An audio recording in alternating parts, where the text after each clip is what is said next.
दोस्तों UPL limited के board of directors meeting आज 9 मई 2022 को हुई है और इस मीटिंग में फाइनल डिविडेंड को रिकमेंड कर दिया गया है और इसके साथ साथ क्वार्टर 4 के फाइनेंशियल रिजल्ट को भी पब्लिश कर दिया गया है।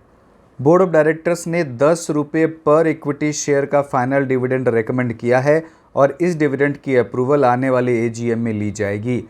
अगर ये डिविडेंड अप्रूव हो जाता है तो ये डिविडेंड एजीएम के बाद 30 दिनों के अंदर अंदर शेयर होल्डर्स के अकाउंट में क्रेडिट कर दिए जाएंगे। ये यूपीएल लिमिटेड का कॉन्सोलिडेटेड फाइनेंशियल रिजल्ट और यहाँ सारे फिगर करोड़ में बताए गए हैं एक्सेप्ट अर्निंग पर शेयर।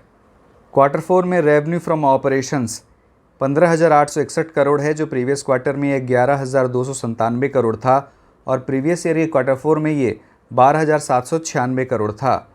तो रेवेन्यू फ्रॉम ऑपरेशंस में ईयर ऑन ईयर बेसिस पर 24% का ग्रोथ हुआ है और क्वार्टर ऑन क्वार्टर बेसिस पर ये 40.4% बढ़ा है। क्वार्टर 4 में टोटल इनकम 15,977 करोड़ है जो प्रीवियस क्वार्टर में ये 11,367 करोड़ था और प्रीवियस ईयर क्वार्टर 4 में ये 12,845 करोड़ था। तो टोटल इनकम में ईयर ऑन ईयर बेसिस पर 24% का ग्रोथ हुआ है और क्वार्टर ऑन क्वार्टर बेसिस पर ये 40.5% बढ़ा है।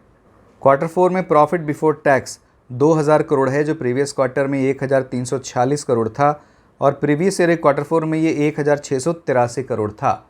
तो प्रॉफिट बिफोर टैक्स में ईयर ऑन ईयर बेसिस पर लगभग 19% का ग्रोथ है और क्वार्टर ऑन क्वार्टर बेसिस पर इसमें 48.6% का ग्रोथ हुआ है।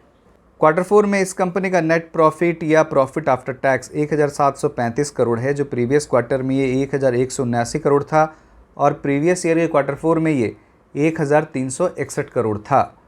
तो पैट में ईयर ऑन ईयर बेसिस पर 27.5% की बढ़त हुई है और क्वार्टर ऑन क्वार्टर बेसिस पर ये लगभग 47% बढ़ा है।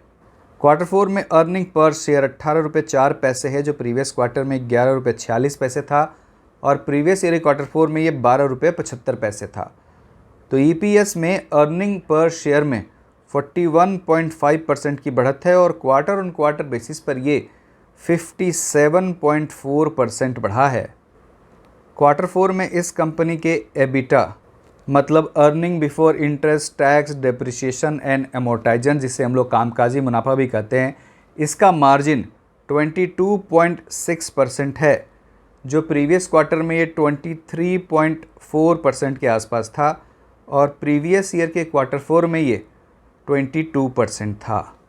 तो आप देखिए एबिटा का margin year on year basis पर स्टेबल है और क्वार्टर ऑन क्वार्टर बेसिस पर भी आप इसे स्टेबल ही समझें और ये अच्छे मार्जिन पर काम भी कर रही है।